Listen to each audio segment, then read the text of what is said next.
Hello guys, कैसे हैं आप लोग। आशा करते हैं आप लोग बहुत बढ़िया होंगे। तो दोस्तों, आज हम लेकर आए हैं पॉलिटिकल का 10वां क्लास। ठीक है, आज हम पढ़ाएंगे बहुमत के प्रकार। ठीक है, जिसमें इस चैप्टर में जितना हम पढ़ा दें। ठीक है, आप लोग चाहते हैं कि मैं पूरा क्लास करा दूँ जल्दी जल्दी। ठीक है, चलिए स्टार्ट करते हैं बिना देरी किए। आज हम पढ़ेंगे बहुमत का प्रकार। इसमें आएगा साधारण बहुमत, पूर्ण बहुमत, ठीक है, बहुमत प्रभावी और विशिष्ट बहुमत। ठीक है, एक एक चीज़ को समझेंगे।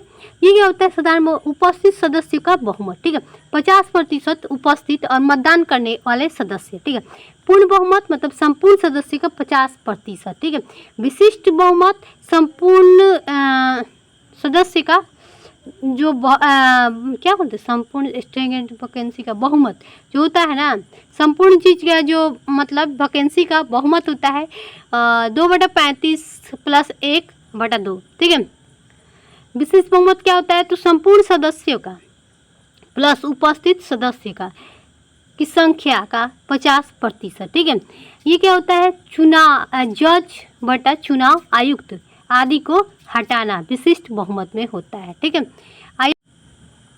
अब आ रहा है दोस्तों यहाँ पे, एक मिनट इसको थोड़ा बड़ा कर लें।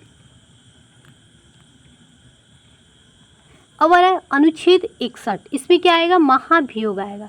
कम से कम यहाँ पे 2/3 लोगों का होना चाहिए। ठीक है, अब आ रहा है 249। अनुच्छेद में क्या आएगा? तो 2/3 लोग उपस्थित हो और मतदान करने वाले सदस्य हो। ठीक है, 3 में दो मतलब 3/2 मतलब 2% लोग मतदान करने वाला सदस्य वहाँ उपस्थित हो। ठीक है, उसके बाद आ रहा है प्रभावी बहुमत। क्या होता है?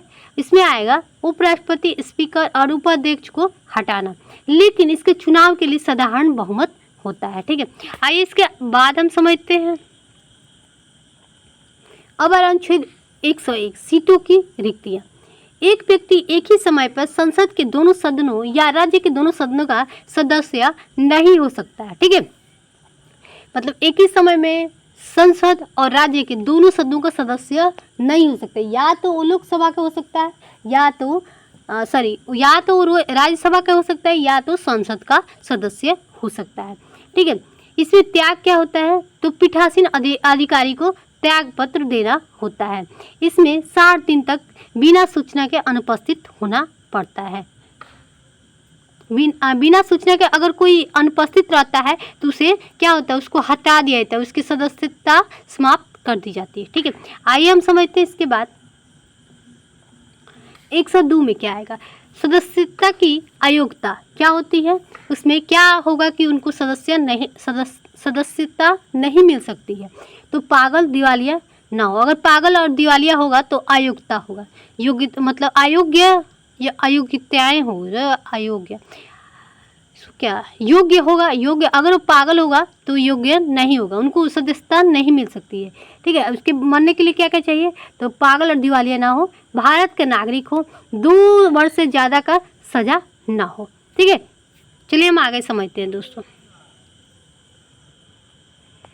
91वां संविधान संशोधन दल बदल के आधार पर अयोग्य घोषित होता है। ठीक है, 10वां अनुसूची में दल बदल आता है और 52वां संविधान संशोधन में आता है। ठीक है, दल बदल। ठीक है, स्वतंत्र सदस्य और राजनीतिक दल में शामिल हो। 6 महीने के बाद किसी भी मनोनीत सदस्य का कोई राजनीतिक दल में शामिल होना। ठीक है, आगे हम बढ़ते हैं दोस्तों। अब व्हिप के डायरेक्शन को फॉलो ना करना। अगर कोई सांसद किसी अन्य दल में शामिल हो जाता है तो अपवाद मिलना और 2/3 सदस्य हो। ठीक है, उसके बाद आ रहा है दोस्तों यहाँ पे दल बदल के तहत आयोग्यता के संबंध में निर्णय लेना, पीठासीन अधिकारियों का निर्णय। ठीक है, 1/3 सदस्यों के आयोग्यता संबंधी प्रश्नों का निर्णय राष्ट्रपति चुनाव आयुक्त की सलाह पर करते हैं। ठीक है, उसके बाद क्योटो हुल्कान बीएस जचीलो मामला पीठासीन अधिकारी का निर्णय अंतिम है, लेकिन न्यायपालिका रिव्यू कर सकती है। ठीक है, अब आ रहा है 104 अनुच्छेद। इसमें क्या आएगा? तो अनुच्छेद 99 के तहत शपथ लेने और प्रतिज्ञान करने से पहले बैठने और मतदान करने के लिए जुर्माना, या जब योग्य ना हो तो या अयोग्य हो तो उसे 500 रुपये देना पड़ेगा। ठीक है,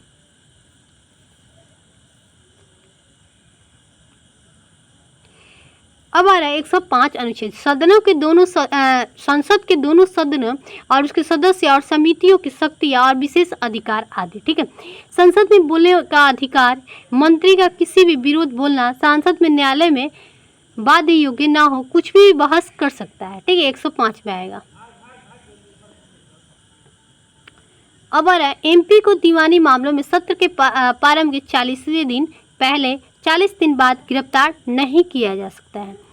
सदस्य के वाक और स्वतंत्रता का अधिकार है एवं उनके विरुद्ध उनकी कहीं किसी भी बात का आधार बनाकर किसी भी न्यायालय में कोई मुकदमा नहीं चलाया जा सकता है। ठीक है,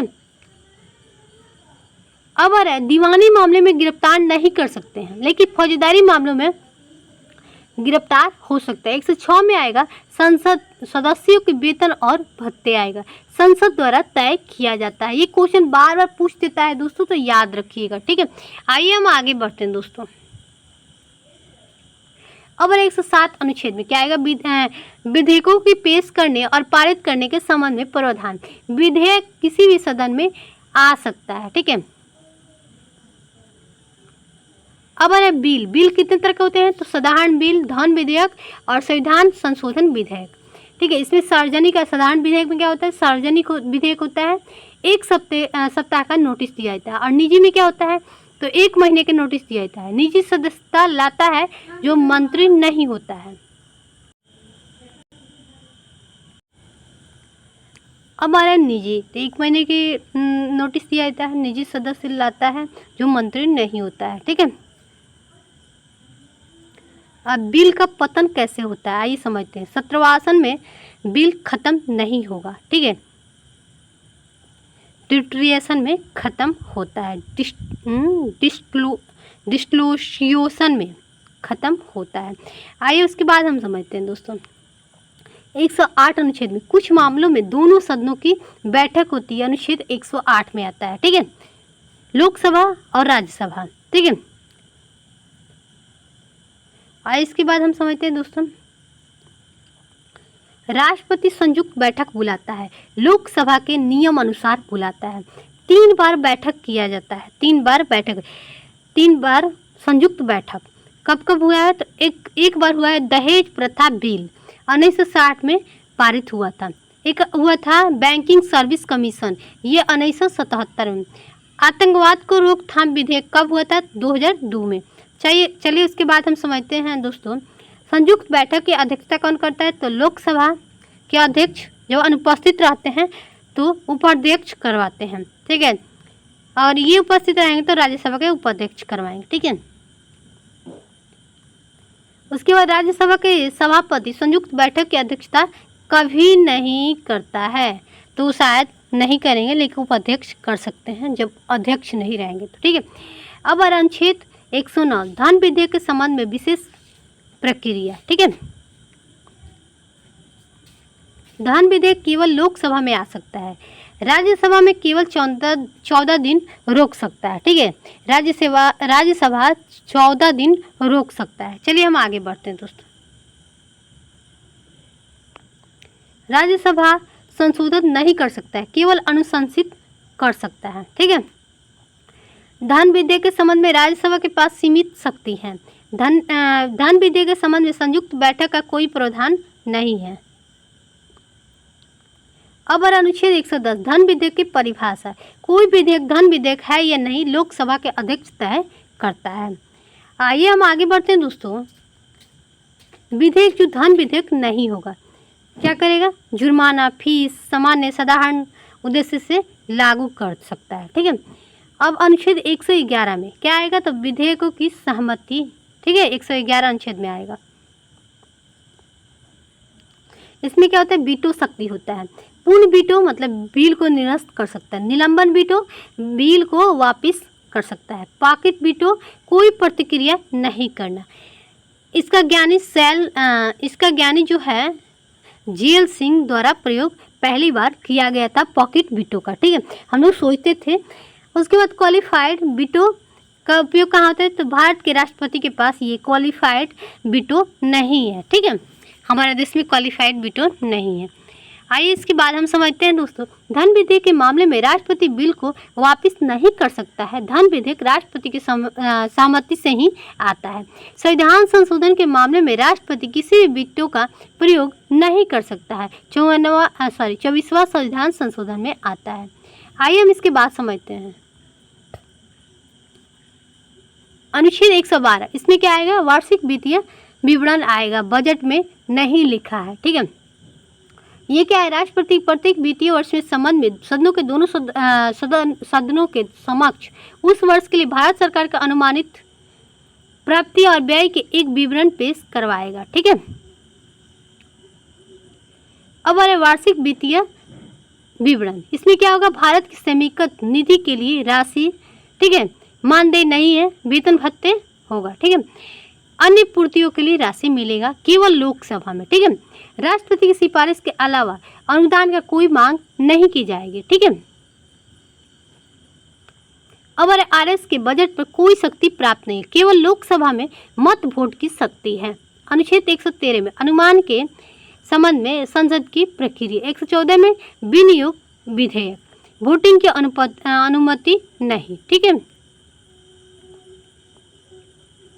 अब विनियोग विधेयक के अधिनियमित होने पर भारत की संचित निधि पर पैसा नहीं निकाल सकती है। वोटिंग का समय तो नीति कटौती, आर्थिक कटौती, टोकन कटौती, ये क्या होता है? अनुदान घटा के 1 रुपये की मांग की जाती है, नीति कटौती है। प्रस्तावित कटौती के अनुरूप कम करना और 100 रुपये की कटौती की अनुमति देना, ये क्या है? टोकन कटौती। ठीक है, ये सब आप लोग को बुक में नहीं मिलेगा। आइए हम समझते हैं अनुच्छेद 115 में अनुपूरक अतिरिक्त अनुदान। ठीक है, ये आएगा 115 में। अब आएगा 116, इसमें क्या आएगा? लेखा अनुदान, श्रेय मत और असाधारण अनुदान। ठीक है, 117 में आएगा वित्तीय विधेयक के संबंध में विशेष प्रावधान। ठीक है, उसके बाद हम समझते हैं दोस्तों भारत सरकार की निधि। एक आता है संचित निधि, एक आकस्मिक निधि, एक सार्वजनिक निधि। ये 268 में आएगा अनुच्छेद में। पब्लिक पर्स होता है। आकस्मिक निधि 267 में आएगा, राष्ट्रपति के हाथ में रहता है आकस्मिक निधि और अप्रत्याशित खर्चों के पूरा करने के लिए मिलता है राष्ट्रपति को। ठीक है, सार्वजनिक खाते, इसमें रक्षा कोष, विभिन्न मंत्रालय विभागों के बचत खाते, भविष्य निधि, आपदा प्रबंधन के लिए निधि। ठीक है, ये 2 तरह का होता है वित्त विधेयक।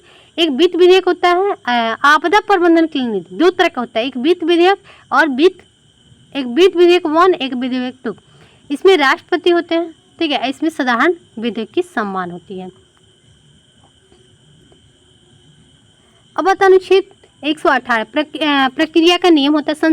संसद के प्रत्येक सदन अपनी प्रक्रिया, अपने कार्य संचालन के विनियमित करने के लिए नियम बना सकता है। अनुच्छेद 119 वित्तीय व्यवसाय के संबंध में संसद में प्रक्रिया कानून द्वारा भी नियमन होता है। ठीक है, अब आएगा 120 संसद में प्रयोग की जाने वाली भाषा। 120 में आएगा संसद का कार्य संचालन हिंदी और अंग्रेजी में अनुवादित किया जाता है। 15 साल बाद अंग्रेजी को हटा देना था, लेकिन अभी तक नहीं हटा। 120 में आएगा, पूछ देगा क्वेश्चन तो। अब आएगा पीठासीन अधिकारी सदस्य को उसकी मातृभाषा में बोलने की अनुमति दे सकता है। ठीक है, नेक्स्ट पर हम पूछ रहे हैं दोस्तों अनुच्छेद 121 संसद में चर्चा पर रोक, न्यायालय में चर्चा नहीं कर सकते हैं 121 अनुच्छेद के तहत। जजों के संबंध में संसद में कोई चर्चा नहीं की जाएगी।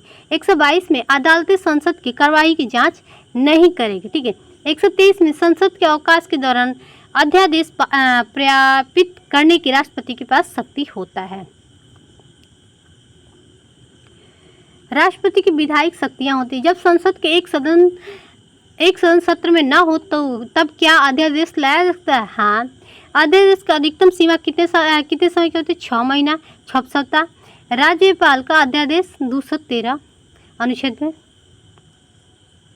उसके बाद अध्यादेश के संबंध में मामला जो है डीसी वाधवा केस होता है। ठीक है, तो दोस्तों हम फिर मिलते हैं नेक्स्ट वीडियो में। नेक्स्ट वीडियो में हम लेकर आएंगे राज्य विधान मंडल, एक एक चीज़ बताएंगे। तब तक के लिए बाय दोस्तों, फिर मिलते हैं नेक्स्ट वीडियो में।